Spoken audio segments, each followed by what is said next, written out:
Autoentrega.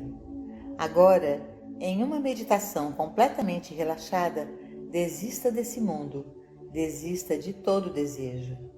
Você tem a capacidade de desistir agora de todos os desejos, exceto o desejo de conhecer a Deus corretamente, de deixar de lado a preocupação com a saúde, o suprimento ou o lar, de deixar cair toda a ansiedade por amigos ou parentes.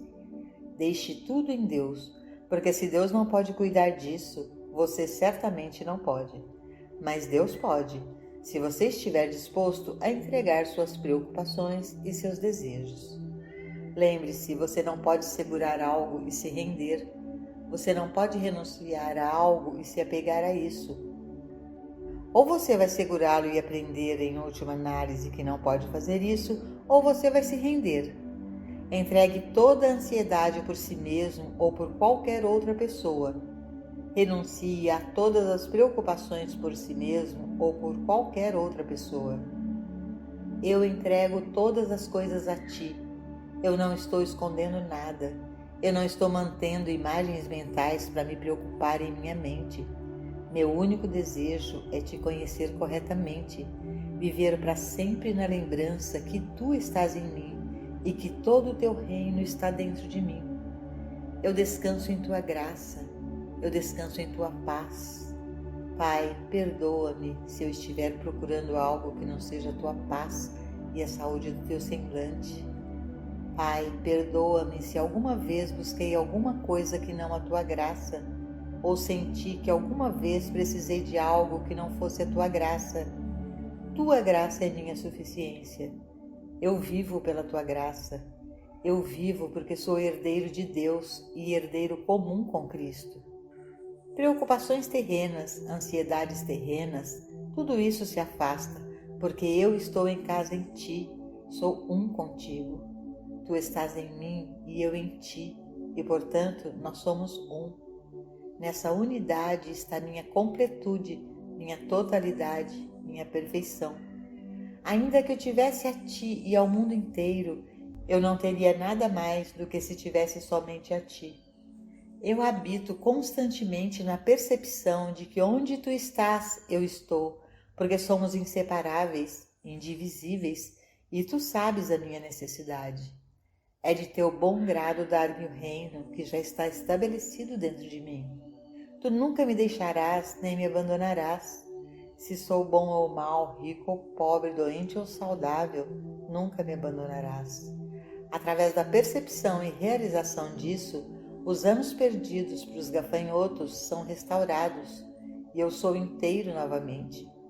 Tudo através da realização de tua presença, através da percepção de inseparabilidade e indivisibilidade. Deus é o Pai e Deus é o Filho e nós somos um. Nesta unidade consciente está a minha totalidade. O Sol, a Lua e as estrelas lá no céu estão todas sob o governo de Deus. A maré está enchendo e vazando sob o governo de Deus. Árvores, grama e plantas estão crescendo, as flores estão florescendo, o fruto está amadurecendo sob a graça de Deus. O gado está pastando em milhares de colinas sob a graça de Deus. Carvão e diamantes estão no chão e pérolas no mar, tudo sob a graça de Deus. Substâncias que estamos usando do solo hoje foram colocadas há milhares de anos atrás.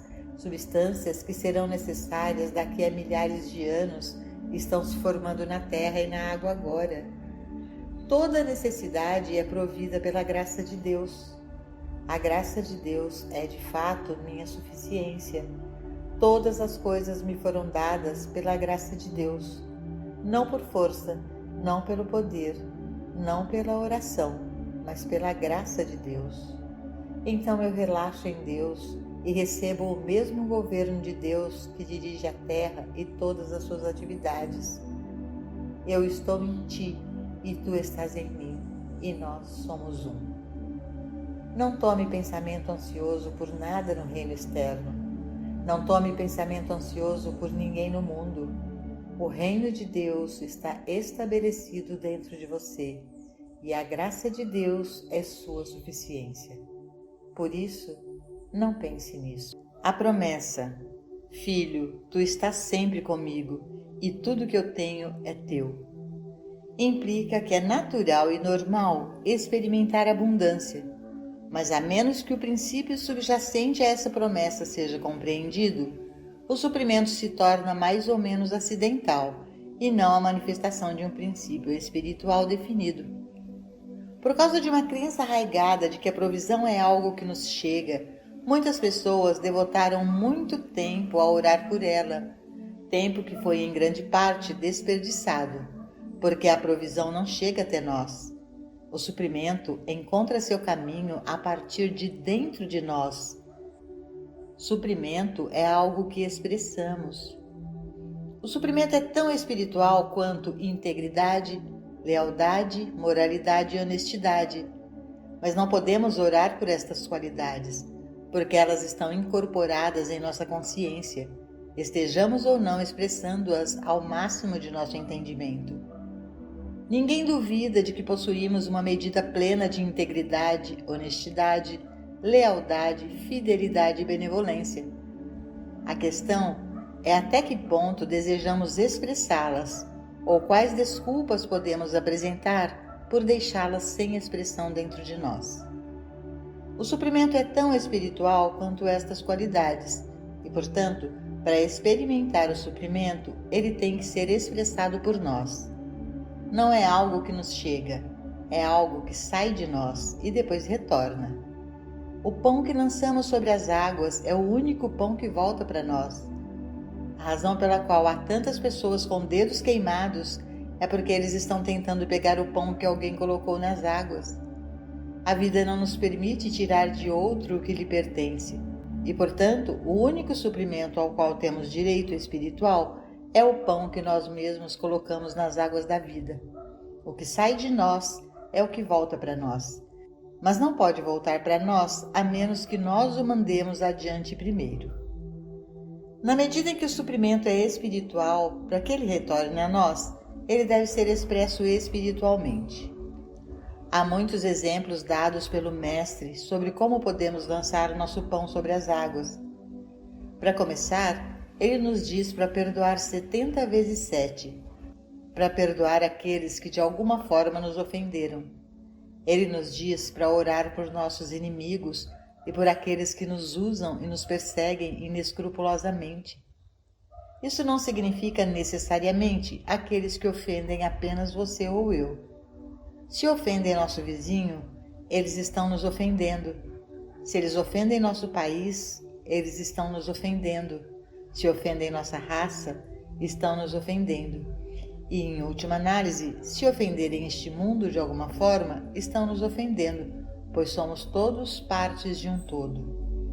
Existe apenas um Deus, um Pai de todos nós, e todos somos irmãos e irmãs, e por essa razão, quem ofende um de nós, ofende a todos nós.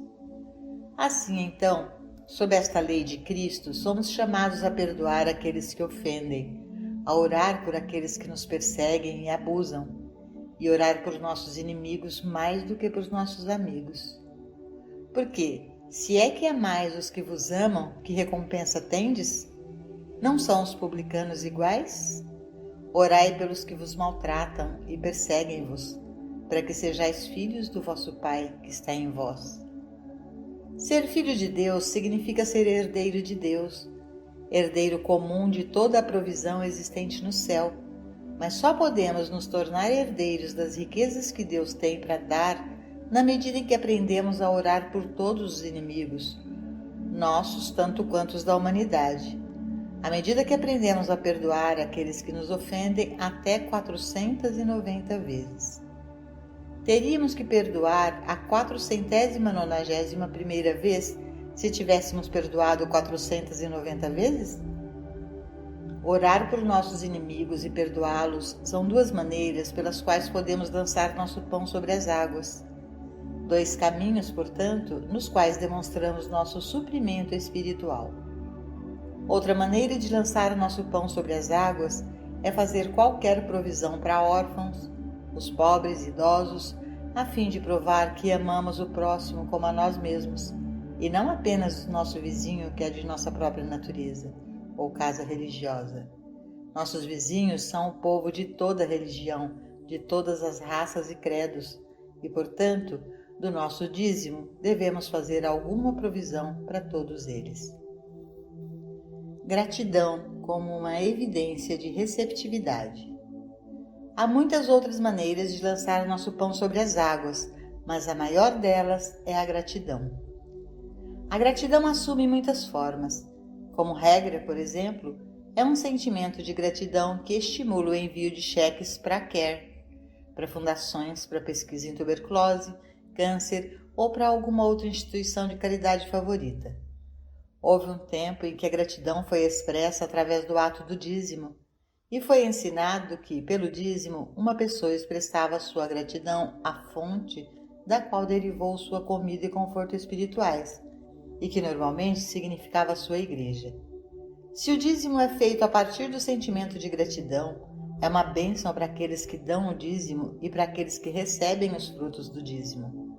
Mas quando o dízimo se torna mais ou menos uma barganha, um escambo ou um acordo percentual, descendo ao ponto em que uma pessoa espera que, se ela devolver 10% a Deus, ela terá 90% de volta, perderá sua eficácia. Deve-se ter cuidado para não doar o dízimo em troca de uma recompensa, porque se isso for feito, o dízimo se tornará uma proposta comercial e não uma experiência espiritual. Hoje, embora o dízimo ainda seja praticado entre os Mormons, os Quakers e alguns outros grupos, em geral ele desapareceu e não é mais reconhecido como era antes como um meio de expressar gratidão pelo que recebemos da fonte espiritual de nossas vidas. Aqueles que redescobrem a alegria e o privilégio do dízimo e adotam o método que o mestre ensinou de dar suas benevolências anonimamente, sem deixar ninguém saber o que estão fazendo, logo aprendem que há um Pai que vê em segredo e que recompensa abertamente.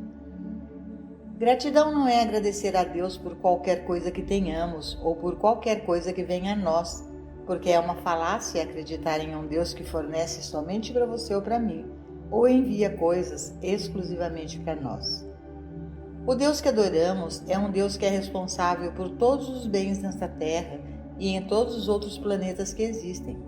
Na minha opinião, gratidão encontra sua mais alta expressão na realização de Deus como a fonte invisível de tudo o que é visível. O sol, a chuva, rios, lagos, montanhas, tudo isto existe como expressão de Deus, do seu ser infinito, da sua infinita abundância espalhada pelos filhos e filhas de Deus, não por um ou dois, nem pelos poucos favorecidos, mas para todos. O fato de tantos receberem tão pouco ou nada não tem nada a ver com Deus, tem a ver com sua receptividade individual, e eles só podem provar a quantidade de sua receptividade pela quantidade de pão que lançam sobre as águas. Gratidão porque os peixes estão no mar e pássaros no ar. Gratidão que há gado em milhares de colinas, que as árvores estão florescendo e mostrando a graça de Deus na exuberância de sua folhagem. Gratidão por tudo o que testemunhamos ao acordar, de manhã à noite. Gratidão pelo fato de que a vida continua, dormindo ou acordada, e que mesmo quando estamos em repouso, o princípio da vida funciona para nós. O reconhecimento de Deus como a fonte de todas essas bênçãos é, para mim, a mais alta forma de gratidão, porque não há nada de pessoal nela. É simplesmente um sentimento de gratidão que a infinitude de Deus é onipresente para todos, que todos nós compartilhamos em proporção à nossa própria receptividade. Não há favoritismo da parte de Deus. Deus nunca dá mais a um do que a outro. Deus não tem filhos favoritos. Deus não tem raça favorita. Deus não tem nação favorita.